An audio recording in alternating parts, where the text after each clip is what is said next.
What up is Marcus Dynasty Football Dads. We are going to be doing the biggest ADP fallers in the last month. We have a DeAndre Swift jersey that we're going to be giving away here when we hit 2K.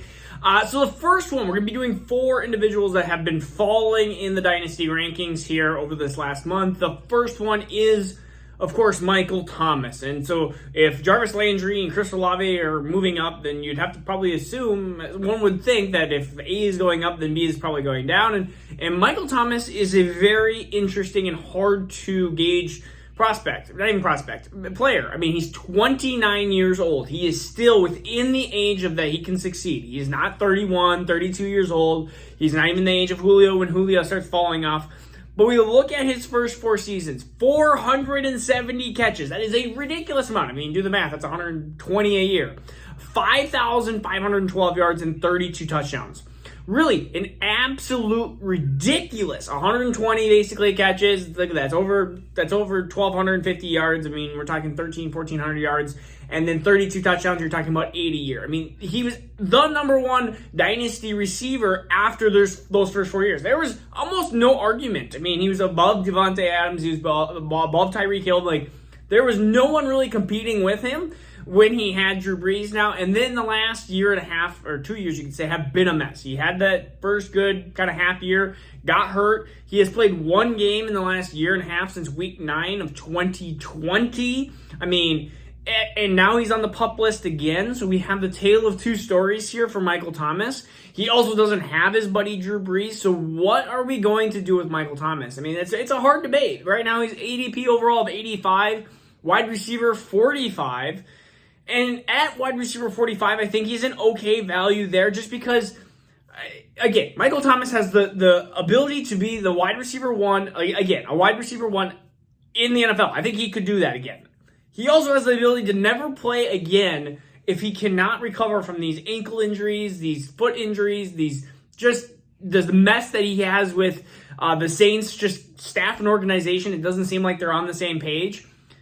That is going to be the biggest issue. And so where would I have him? I mean, wide receiver 45, you're looking at players probably behind Rondale Moore, some of even the rookies that didn't succeed. So I'm going to take him above one of the other guys that is actually ranked ahead of him, and we're going to talk about that other player here soon. So stay tuned. So right now, Michael Thomas at wide receiver 45. If you're a contending team, not a bad bet here. In fact, even if you're a rebuilding team, if Michael Thomas doesn't succeed, that's okay. I mean, like, he's a flyer at wide receiver 45. But if you're also a rebuilding team, if he ends up being successful, like if he starts picking it up maybe middle of the way at the end of the year or getting towards that playoff time, he can be traded for something that's going to be very valuable because people are going to know that name. Like, hey, Michael Thomas, having 3, 4, 5 straight games of actually being successful, you're gonna be like, okay, like this is a good time to start selling him, and you'll probably get you'll get a ton more value then than you are going to now. So I still think he is a good overall player to have on your roster. Again, you're looking at a wide receiver 4 or 5 for your team, and if you have a wide receiver 4 or 5 on your team that can end up being an automatic starter if healthy, then that's a good play there. Again, I see him as potentially still being, even with Jarvis Landry, even with Chris Olave, being a 1,000-yard receiver. I think that is easily within the realm of possibilities if he is healthy. That is the big key. Next one is going to be Dak Prescott, and I don't understand this one. I don't understand why his ADP keeps falling. I think people start getting in love with Joe Burrow and Lamar and Jalen Hurts. Jalen Hurts is a riser, but people start falling in love with some of these other players. Dak is 28 years old. He's in the absolute prime of his career. Absolute prime. His ADP has gone from 77 to 93, and then if you think in Superflex, he's gone down even a little bit here as well. And I don't understand it. Like, really, he is an elite quarterback. Let's look at the seasons that he's had. 7 his rookie year, 10, 14, 2, 32, and that was in 5 games. Think about that. He was the 32nd best quarterback in 5 games. I mean, just ridiculous. I mean, he was just having he could have easily been a top 2, 3 quarterback. I mean, he was the number 1 quarterback when he got hurt, so he could have easily been a top 3, 4 quarterback there. And then the touchdowns didn't come last year. The rushing touchdowns didn't come. He wasn't used as much in the rushing game. He didn't get that. I think he started his career off 666, or maybe that was Josh Allen, one of the two, whatever. He had some good rushing touchdowns, and then he didn't have the good rushing yards, didn't have the good rushing touchdowns, and so he finished 8th. So really, I think 8th is his baseline. I mean, yes, he loses Amari Cooper, but he keeps Dalton Schultz. He has CeeDee Lamb. I mean, Michael Gallup might come back. I still feel like you're going to have, it's the CeeDee Lamb show. He's going to improve on his stats. You're going to have Dalton Schultz, and it's going to be sprinkled around. You're going to have a little bit of Tony Pollard out of the backfield, Zeke out of the backfield, and I think you're going to have some more rushing by Dak Prescott. I think now that you have another year off of that, or another year removed from that nasty ankle break, which, man, seeing that in person, I remember seeing that in person. That was just such a nasty, and by the way, this is a sidebar. We'll get to the final two players. I had a year in fantasy. I think it was that 2020 year, because that's when he broke his ankle. It was a redraft league. It was my best. I had a great team. I had my first six picks were gone by the after week 5. Dak was the only thing holding my team together, and that broke. And I remember looking at my team going in redraft going, well, that team is officially done for. And it was. I was just happy to win a couple more games the rest of the year, because I think I had, who did I have that year? I think I had Saquon. Bad pick there. Saquon, and I had Dak, and then I don't remember who else I had. I had George Kittle, and then I had to trade George Kittle away, and I picked up Justin Jefferson as a rookie and traded him away. What was I thinking? Oh, because I thought, well, I mean, he's a rookie, but I think I got the great value for him. I believe I traded Jefferson for DeAndre Hopkins, and then Hopkins ended up not doing as good. So anyways, we're going to talk about Hopkins right now. DeAndre Hopkins. Look at that transition. It's like I'd planned this. I didn't. But DeAndre Hopkins went from 62 to 79 last month. 79 to 94. I don't understand this. Why is DeAndre Hopkins being valued at wide receiver 48? And I've seen him in other sleepers. He was 40. We talked about it this month ago. I'm going to probably do a short here very, very soon about DeAndre Hopkins. DeAndre Hopkins is still a great talented wide receiver. I understand that he is getting to that point where the cliff is going to be coming soon. But even AJ Green was successful at times when he was a Cardinal. And AJ Green does not have nearly the issues, or does not show the slowdown that DeAndre Hopkins is. DeAndre Hopkins is extremely talented. They have Marquise Brown. He will be the alpha while DeAndre Hopkins is gone. What else does Arizona have? They don't have Christian Kirk anymore. They have Rondell Moore. He's going to be the short kind of, if you look at his route tree, it's going to be slants, and it's going to be kind of look like a little plant, and then it's going to be over. I mean, he's not going to be running 9 routes or anything like that. DeAndre Hopkins has shown to be a not just top wide receiver 1 talent. He's a top 4 or 5 season type talent when he is healthy.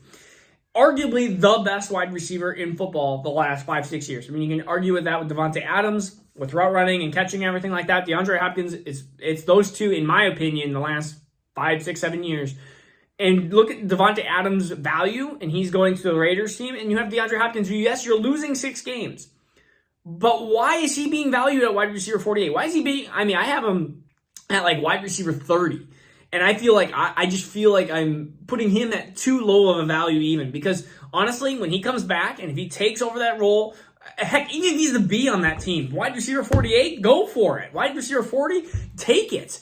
Like, who would I rather have? Michael Thomas in a mess that can not recover from injuries, who's wide receiver 45, or would I rather have DeAndre Hopkins or the last guy? I would rather it would go Hopkins, MT, last guy, who we're going to talk about right now, which is Allen Robinson. And there are other players too. Like, if Rondell Moore, DeAndre Hopkins, I'm taking DeAndre Hopkins over Rondell Moore. I understand Rondell Moore, talented, still super young. I am taking DeAndre Hopkins, who's shown it before. I am taking DeAndre Hopkins over just a ton of wide receivers. I don't understand it. I'm gonna have to do a short on it because it's frustrating me that he is this low. But Allen Robinson goes from 81 to 60, a big jump, one of the biggest risers the previous month, and now we are into this last month, and he is back down to 75. So maybe I don't understand what the little dip there was. Not like OBJ decided I'm not coming back in LA. Here's my theory on Odell Beckham, who is wide receiver 39, and which, I mean, wide receiver 39 is fine for him, but again, MT and Hopkins easily should be ahead of him in my opinion, because Allen Robinson will not be the alpha. There's no chance. It's going to be Cooper Kupp.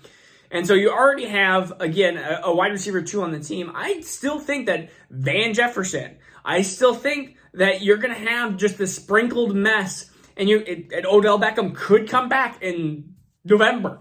And then all of a sudden, you have a November team where you have Van Jefferson, Allen Robinson, OBJ, and you have Cooper Kupp. Cooper Kupp's going to take the huge piece of the pizza, basically, or the pie.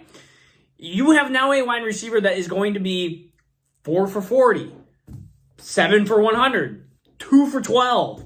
It's just, you're going to have these up and down weeks. It's going to be a Van Jefferson week. It's going to be a Odell Beckham week. It's going to be a Allen Robinson week. It's going to be who knows week. It's going to be a Cam Akers running week.